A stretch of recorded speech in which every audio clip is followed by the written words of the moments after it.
Hello everybody, we're here with Phil. Phil is our chef for the day.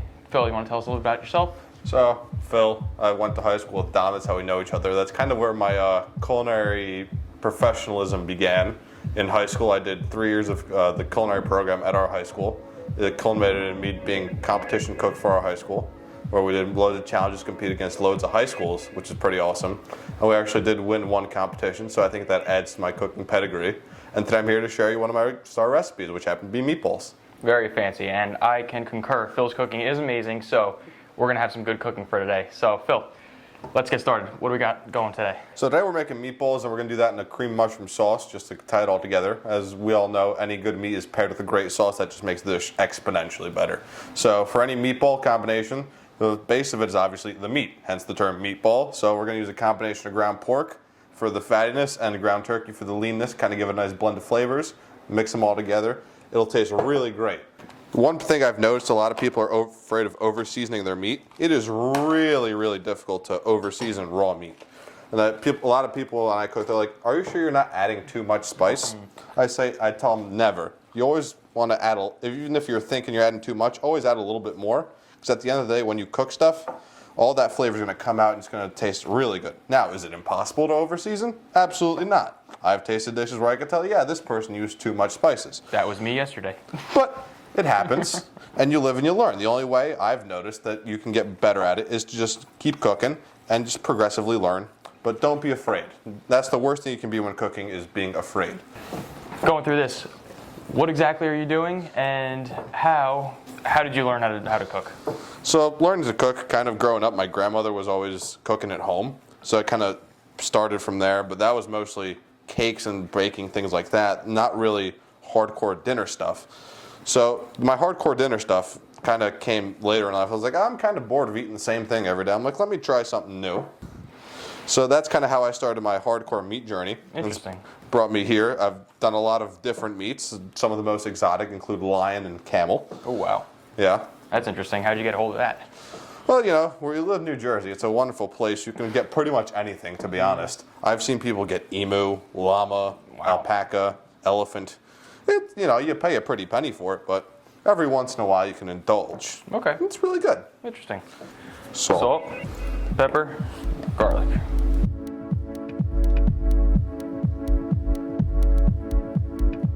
As you just saw, chopped up some red onions, some mushrooms. What we're going to do is we're actually going to add some of these into the meat itself, the meatball. That gives a lot of great flavor. But we're not just going to throw them in raw. We're going to fry them up. So if you want to follow me, we're going to put it on not super high, kind of somewhere mid-high. So for this amount of food, how many people do you think this could serve? Well, it depends. If you're a big guy like me, and you got all big guys like me, probably 8. 8? Normal size family for this amount of food, probably 12. Okay, all right. So, it depends. Pretty good crew. So we're making meatballs. What goes good with these type of meatballs? In terms of sauces, pretty much anything goes with So it pairs with everything? Yeah, pairs with everything sauce-wise. You have tomato sauce. It's all about adjusting flavor. Meatballs are a very versatile dish. You can adjust it to any kind of sauce you want. Cream sauces, mushroom sauces, tomato sauces, straight meatballs, add in just cheese. Mm-hmm. You can do really a lot. They're really Swiss Army knives that the culinary world is. Throw some meat together, throw some seasonings together, get meatballs, put it in any dish you want.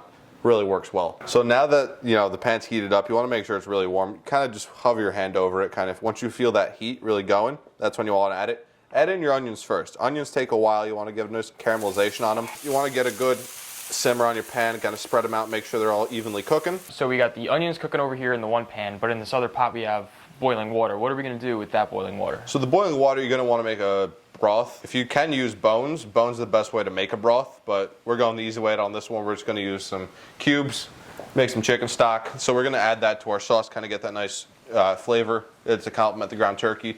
So what I've just done is kind of set aside half the onion. I'm going to leave half in there. The reason I set aside half is because A, we're going to go half and half, but also because we're going to put half these onions in the sauce, you don't want to overcook them, like I said before. So you kind of want to just let them aside and let them rest. Nothing's going to happen to them. We're going to add in our really finely chopped mushrooms, let them cook for a second. Mushrooms do get cooked quicker than onions, so you can add these in second. For these, you're looking for a quick brown. We're going to fry the meatballs anyway, so you're not really concerned that much about cooking the mushrooms fully through at this stage. You just kind of want to get a nice color on them, blend the flavor of the onion with the mushroom. Chef Phil, Yes. What is the cultural importance of meatballs? Are they a staple in the cooking industry?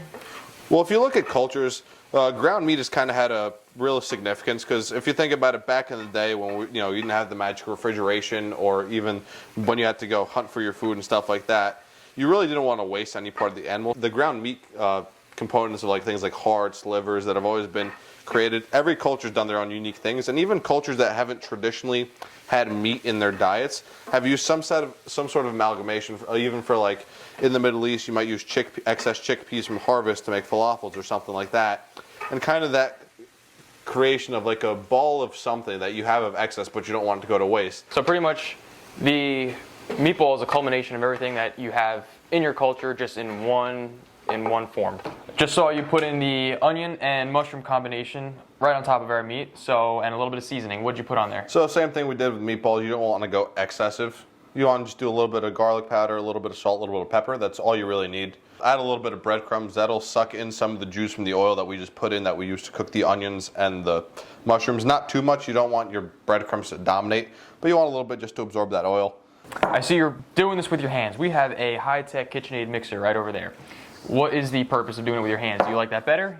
Yeah, well, KitchenAid mixer I usually would only use for baking, to be honest with you. You can use it to do things like this if you're really feeling lazy.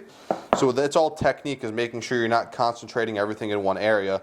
So you get a lot more control using your hands and your fingers, getting your hands dirty. Well, you gotta want to keep your hands clean. Always wash your hands, kids. I just saw you chopped up some mushrooms over here. Yeah, And, while we're waiting for the flavor to settle in there, kind of just sliced up some mushrooms. These are gonna go in our sauce. These are sauce mushrooms. But let's talk about rolling these meatballs. So meatballs, you kind of want something the size of a $50. Good trick, take water, rub it on your hands, then get meatball. They're not gonna stick. Ooh, we're gonna try this. Yes.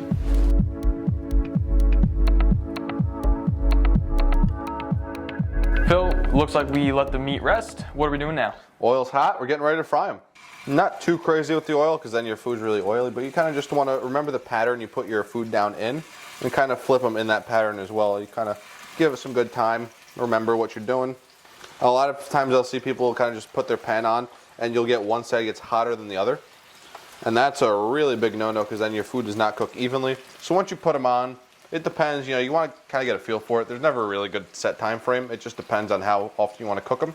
So you just let them fry for a little bit, make sure you get good color on them. Then you flip them. I recommend a pair of tongs. Just finished up the first round of meatballs. We're gonna give them a little test run. They look delicious. First one, amazing.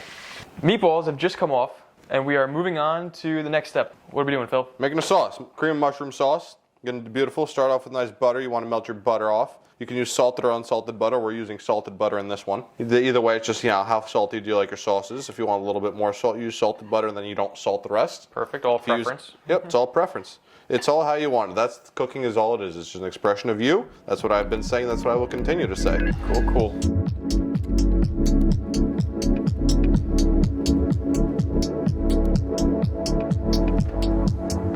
We are finished up cooking the meatballs. We have the sauce pretty much combined down. Phil, you want to give us a little final comments, final details? So as you just saw in the shot, quick mushrooms, the onions we cooked earlier, a lot of Parmesan cheese, some milk, some pepper, and some cornstarch. That's all you need. Get a thick sauce, dump the meatballs in, let it simmer down. We're cooking pasta to complete the meal. Just because, why not? Why not? Pasta and meatballs can't go wrong. As you can see, that is a thick sauce. Yeah, that looks good. That is all that parm.